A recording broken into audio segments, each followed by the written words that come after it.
everyone fine. ರಾಜ್ಯದಲ್ಲಿ ನಿಲ್ತಾ ಇಲ್ಲ ಯತ್ನಾಳ್ ವರ್ಸಸ್ ವಿಜಯೇಂದ್ರ ನಡುವಿನ ಸಮರ.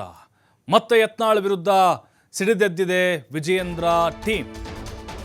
ನೋಡಿ, ಎಲ್ಲವೂ ಕೊಂಚ ತಣ್ಣಗಾಗಿದೆ ಅಂತ ಅನಿಸಿದ್ರು ಕೂಡ ಹೊಗೆಯಾಡ್ತಾ ಇದೆ. ಹೈಕಮಾಂಡ್ ಮಟ್ಟದಲ್ಲಿ ಪ್ರತಿ ದೂರುಗಳು ಹೋದರೂ ಕೂಡ ಯತ್ನಾಳ್ ಸೈಲೆಂಟ್ ಆದಂಗೆ ಕಾಣಿಸ್ತಾ ಇದೆ. ಆದರೆ ವಿಜಯೇಂದ್ರ ಟೀಮ್ ಮತ್ತೆ ಆಕ್ಟಿವ್ ಆಗಿದೆ.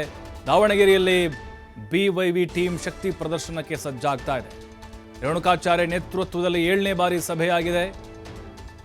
ಸಭೆಯಲ್ಲಿ ಯತ್ನಾಳ್ ವಿರುದ್ಧ ಮತ್ತೆ ದೂರು ಕೊಡುವ ಬಗ್ಗೆ ಚರ್ಚೆಯನ್ನು ನಡೆಸಲಾಗಿದೆ. ವರಿಷ್ಠರಿಗೆ ದೂರು ದಾಖಲಿಸಲು ಚಿಂತನೆಯನ್ನು ನಡೆಸಿದೆ ವಿಜಯೇಂದ್ರ ಟೀಮು.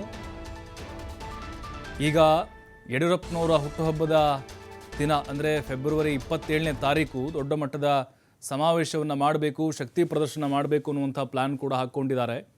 ಇವತ್ತು 7ನೇ ಬಾರಿಗೆ ಸಭೆಯನ್ನು ವಿಜಯೇಂದ್ರ ಆಪ್ತರು ನಡೆಸಿದ್ದಾರೆ. ಮತ್ತೆ ಯತ್ನಾಳ್ ವಿರುದ್ಧ ದೂರನ್ನು ಕೊಡಲಿಕ್ಕೆ ತೀರ್ಮಾನವನ್ನು ತೆಗೆದುಕೊಂಡಿದ್ದಾರೆ. ಯಾಕಂತ ಹೇಳಿದ್ರೆ ಯತ್ನಾಳ್ಗೆ ಆಲ್ರೆಡಿ ಶೋಕಾಸ್ ನೋಟಿಸ್ ಬಂದಿತ್ತು, ಅದಕ್ಕೆ ಉತ್ತರ ಕೊಡೋಕ್ಕೆ ಹೋಗಿದ್ದೆ ಅಂಥೇಳಿ ಆಲ್ರೆಡಿ ಅವರು ದೆಹಲಿಯಲ್ಲಿ ಮಾತನಾಡಿದರು. ದೆಹಲಿಗೆ ಹೋಗಿ ಬಂದ ಮೇಲೆ ಸ್ವಲ್ಪ ಸೈಲೆಂಟ್ ಆದಂಗೆ ಕಾಣಿಸಿದರು.